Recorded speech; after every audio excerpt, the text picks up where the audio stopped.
নেত্রকোনায় আগাম বর্ষা আর পাহাড়ি ঢলে সৃষ্ট জলাবদ্ধতায় জেলার হাওর ও বিল এলাকায় পানিতে তলিয়ে বোরো ফসলের ক্ষয়ক্ষতির পরিমাণ বেড়েই চলেছে। পানিতে নিমজ্জিত ফসল শ্রমিক সংকটে কাটতে পারছেন না কৃষক, আবার যতটুকু কেটেছেন তা শুকানো বা বিক্রি করাও যাচ্ছে না। ফলে চরম বিপাকে পড়েছেন কৃষক। জেলা প্রশাসন ও কৃষি বিভাগের প্রাথমিক জরিপ অনুযায়ী ক্ষয়ক্ষতির পরিমাণ বেড়ে 22,348 হেক্টরে দাঁড়িয়েছে। তবে কৃষকদের দাবি, ক্ষতির প্রকৃত পরিমাণ আরও বেশি হবে। মাঠে কৃষকদের কেউ পানির নিচ থেকে কেটে আনছেন ধান, আবার মাঝে মাঝে রোদের দেখা মিললে ভেজা ধান শুকানোর চেষ্টা করছেন।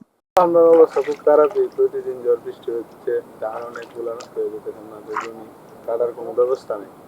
তারপরেও যতটুকু পারা যায় যাতে কষ্ট করে যতটুকু লিখেছে, অনেক জমি অনেক, প্রায় 80-90% জমি নষ্ট হয়ে গেছে, তলিয়ে গেছে পানির নিচে যা। এখনও জেলার 10 উপজেলার মাঠে পড়ে আছে প্রায় 72% ধান। আর শুধু হাওরেই কর্তনের বাকি রয়েছে 8,000 হেক্টরের বেশি জমির ধান। শ্রমিক সংকটে জমির ধান কেটে ঘরে তুলতে পারছেন না বেশিরভাগ কৃষক।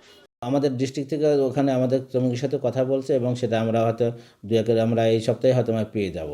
আসলে আমাদের এই ধানগুলো হলো একেবারে পানিতে নিমজ্জিত। আসলে এই নিমজ্জিত পানি কাটার জন্য কিন্তু আমাদের আগ্রহী আমাদের কৃষকের এই মুহূর্তে পাওয়া যাচ্ছে। আর একটা বিষয় হলো যে আবহাওয়া অনুকূল না। আবহাওয়া কিন্তু আমাদের পুরাপুরি ছাই না। এই সময় যখন ধান কেটে কিন্তু তারা আবার ওই ধানগুলো ম্যানেজমেন্ট করতে পারতেছে না। অনেক ধান নষ্ট হয়ে যায়। আপনারা দেখবেন যে মাঠে গেলে অনেক ধান কিন্তু অঙ্কুরিত হয়ে যাচ্ছে বা নষ্ট হয়ে যাচ্ছে।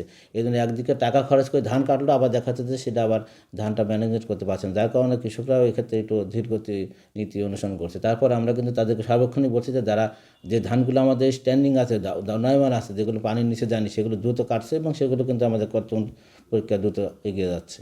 জেলার অন্য নদীগুলোর পানি বৃদ্ধি কমলেও উপদাখালী, কংস, ধনু নদীর পানি বিপদ সীমার ওপর দিয়ে প্রবাহিত হচ্ছে।